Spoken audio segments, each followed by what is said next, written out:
Hi friends, welcome to our channel. இன்னைக்கு நம்ம வந்து ஒரு டிசைன் பார்க்கலாம். இது வந்து एक्चुअली பாத்தீங்கன்னா பேக் ஓபன். இங்க பாருங்க. ஒரு சைடு ஃபுல்லாவே வந்து இங்க டிரா பண்ணிட்டு அதுக்கு ஆப்போசிட்ல வந்து இன்னொரு சைடு டிரா பண்ணிருக்காங்க. சில டெய்லர்ஸ் என்ன பண்ணிருப்பாங்கன்னா காமனாவே டிரா பண்ணிட்டு நான் சென்டர்ல மட்டும் கேப் விட்டுருப்பாங்க.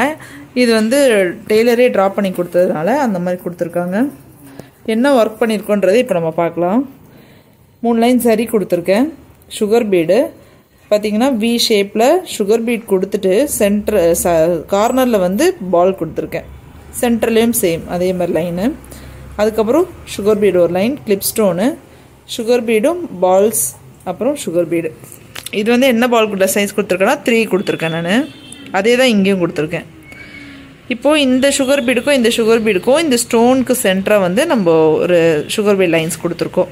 இது என்ன பேட்ச் கொடுத்துருக்கோமோ இது அப்படியே ஆப்போசிட்டு வெளிப்பக்கமாக வி வர மாதிரி சுகர் பீட்க்கு இந்த பஞ்ச் வந்து அப்படியே கொடுத்துருக்கோம்.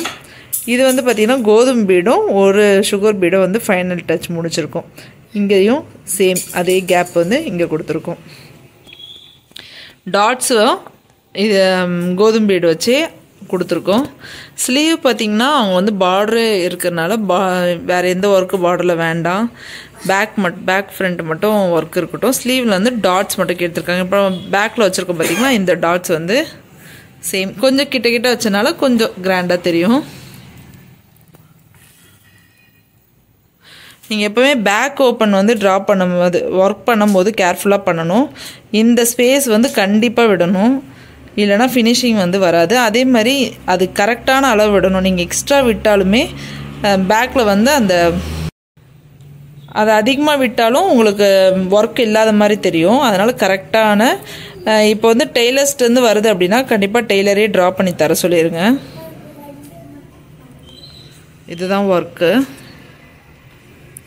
இது வந்து ஃப்ரண்ட்டு பார்த்தீங்கன்னா பேக் ஓப்பன்றனால ஃப்ரண்ட்லேயுமே கண்டினியூஸ் எப்போவுமே கொடுத்துறாதீங்க.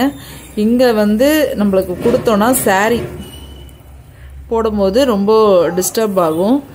சாரீ ஒன்று நூல் பிரிகிற மாதிரி தெரியும்.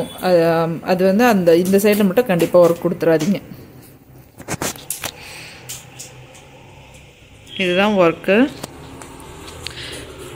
ஸ்டிச் பண்ணதுக்கப்புறம் ஃபோட்டோ கிடச்சா கண்டிப்பாக நான் வந்து இன்ஸ்டாவில் அப்லோட் பண்ணுறேன். ஓகே ஃப்ரெண்ட்ஸ், இந்த வீடியோ பிடிச்சிருந்து யூஸ்ஃபுல்லாக இருந்ததுன்னா லைக் பண்ணுங்கள், ஷேர் பண்ணுங்கள், கமெண்ட் பண்ணுங்கள். Thank you, bye bye.